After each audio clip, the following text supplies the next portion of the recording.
For Pacifica Radio, I'm Christina Onnested. Congress is moving swiftly to prevent a looming rail workers' strike. Lawmakers are reluctantly intervening in a labor dispute to stop what they say would be a devastating blow to the nation's economy if the transportation of fuel, food, and other critical goods were disrupted. The House is expected to act first today. The unions have threatened to strike if an agreement can't be reached over paid sick leave before December 9th.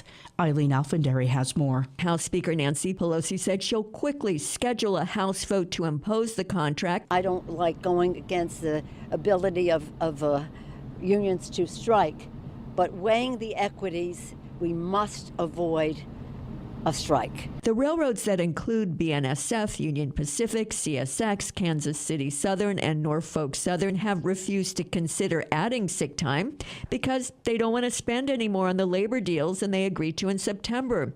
They've also argued that rail unions have agreed over the decades to forego paid sick time in favor of higher wages and stronger short-term disability benefits. Independent Senator Bernie Sanders has been the most outspoken member of Congress in support of the unions. He tweeted that at a time of record profits in the rail industry, it's unacceptable that rail workers have zero guaranteed paid sick days. Sanders said it is his intention to block consideration of the rail legislation until a roll call vote occurs on guaranteeing 7 paid sick days to rail workers in this country. For Pacifica Radio, I'm Eileen Alfandary. The Senate passed bipartisan legislation to protect same-sex marriage and interracial marriages Tuesday. Catherine Carley reports. We are not pushing this legislation to make history. We are doing this to make a difference for millions upon millions of Americans. It's a historic day, but it's going to make a difference. Senator Tammy Baldwin of Wisconsin celebrated the Senate's passage of the Respect for Marriage Act, which would ensure same-sex and interracial marriages are enshrined into federal law. The bill, which passed in a 61-36 vote, includes protections for religious liberties, such as exempting businesses from providing services to couples, and was supported by 12 Republicans, including Senator Cynthia Lummis of Wyoming. For the sake of our nation today and its survival, we do well by taking this step. The bill now returns to the House, where Democrats remain in control for the rest of the legislative session. I'm Catherine Carley for Pacifica Network and Public News Service. House Democrats are poised to usher in a new generation of leaders today. New York Congressman Hakeem Jeffries is expected to be elected House Democratic leader, becoming the first Black American to lead a major political party in decades.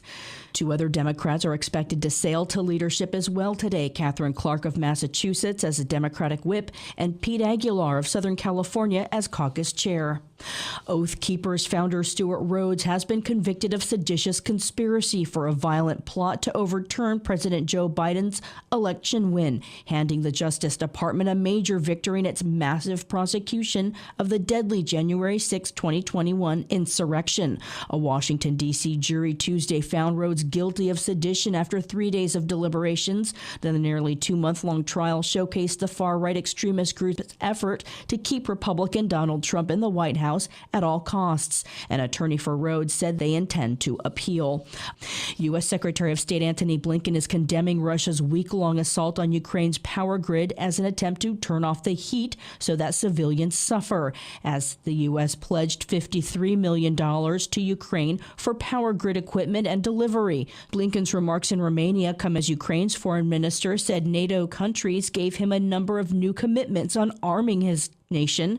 The European Union wants to set up a UN-backed specialized court to investigate possible war crimes committed by Russia and Ukraine. Russia's military forces have been accused of abuses ranging from killings in the Kiev suburb of Bucha to deadly attacks on civilian infrastructure, including the March 16th bombing of a theater in Mariupol that likely killed close to 600 people. In China, protesters braved the country's crackdown on dissent and squared off with police in hazmat suits over the country's strict COVID lockdown policies. Video on social media show protesters in at least one region, Guangzhou, squaring off with police. China's ruling Communist Party has vowed to crack down on infiltration and sabotage activities by hostile forces. Security forces have conducted random ID checks and searched mobile phones for evidence of participation in protests. Monitoring groups estimate between 27 to 43 protests have taken place across China since this past weekend.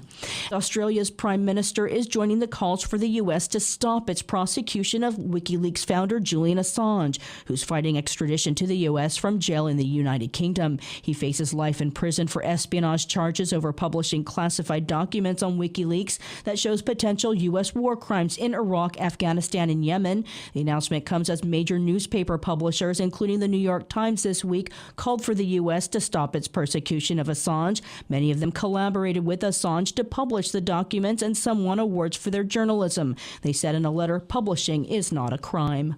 I'm Christina Onnested reporting for Pacifica Radio.